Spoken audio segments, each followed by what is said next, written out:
Testing, testing. Sounds good.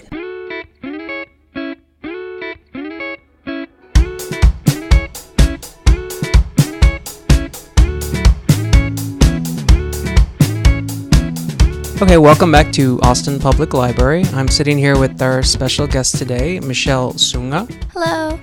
One of the things that makes Michelle special, especially in the library's eyes, is that Michelle is what we call a social media ambassador of the library. The Social Media Ambassadors program is a program the library launched in November 2015.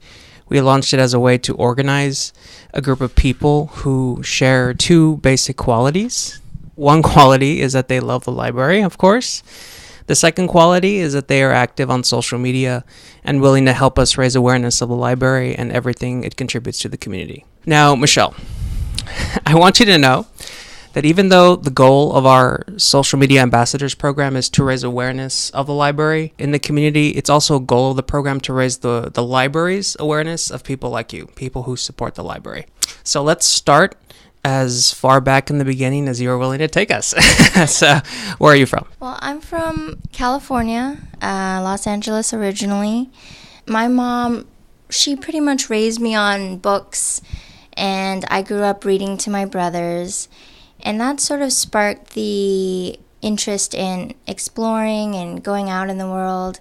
Some of my fondest memories are reading books, like The Thief Lord, imagining going to Venice, and then later on reading my favorite book, The Count of Monte Cristo, which just inspired travel and tenacity in the face of adversity. So instead of going the traditional route and going to college in California, I decided I wanted to test my mettle in New York City and see if I could make it there.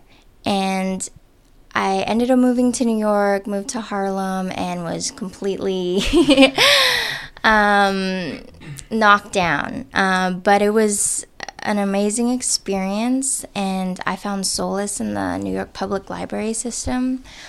That was one place in New York where you're supposed to be quiet, and the people there are very helpful and knowledgeable and want to get you into books. And then when I moved over here, we have a great library program as well. It's very expansive. There's so many branches. It's really great to see instead of watching libraries close down, cutting hours. Well, one of the other things that really struck me about when we were exchanging emails, you said, and I quote, "Instead of searching for bars that stay open past 2 a.m., I was finding myself wandering through libraries." Yeah, when I moved to Austin, it was a little more of I didn't know what to do anymore because my schedule wasn't packed, and all of a sudden I found myself with so much time. And one thing I wasn't able to do in New York City was to read as much as I wanted to. Although the libraries were there and available, it's so easy to say, well, I have something else that I can do than wander the library for a couple hours. But here in Austin, I found myself with so much time that I was able to go to the library and spend several hours just wandering and finding new books and new adventures eventually. How specifically does Austin Public Library fit into your life? The library is really where I go first to check if the book I want to read next is there. I also come here just to write. Instead of spending $15, $30 on coffee for a couple hours writing, I'll just come to the library, have some peace and quiet, take a break to read, and also get a lot of writing finished. The most recent book that I checked out from here is Mycroft, Holmes by Kareem Abdul-Jabbar. And when I found that, I couldn't believe it, that two of my favorite things are in the library in a book. Kareem is a legend far and wide, but more importantly, he's a Laker, and I am from LA. So it was a big surprise and to see that he was writing a book about the young Mycroft Holmes, who is Sherlock Holmes's brother. It was just such a joy to find a gem like that.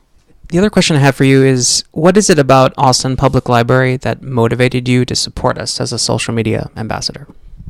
Well, in New York, I was finding that a lot of people, when I was volunteering, let's say the soup kitchen or with disadvantaged youth, was that a lot of people didn't know that all of these resources were free and available to them, and it was right there in front of them.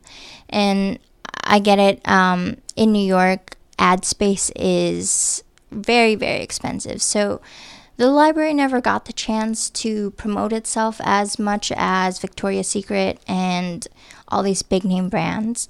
And here in Austin, I found an opportunity to use my Facebook or my social media as ad space for the library. And I know a lot of people who would benefit from this, but maybe don't know about it. Well, I'm really glad to hear you say that you can recognize that your own personal Facebook feeds and your own social media feeds are technically ad space. And so we, as a library, I can tell you libraries appreciate that kind of support from their customers. And we put a premium on that kind of support. You know, it's the kind of word of mouth kind of marketing that I think a lot of organizations strive for. So we're really happy that you're a social media ambassador. The last question is kind of a question. It's sort of just a fill in the blank, and it has to do with defining what the library is to you. So if you had to fill in the blank would be, my library is. I would say the library is my rock or support system. It's been there throughout my life, every city that I've lived in. And it holds some very valuable treasures for me. Not only fond memories, but lessons to be learned.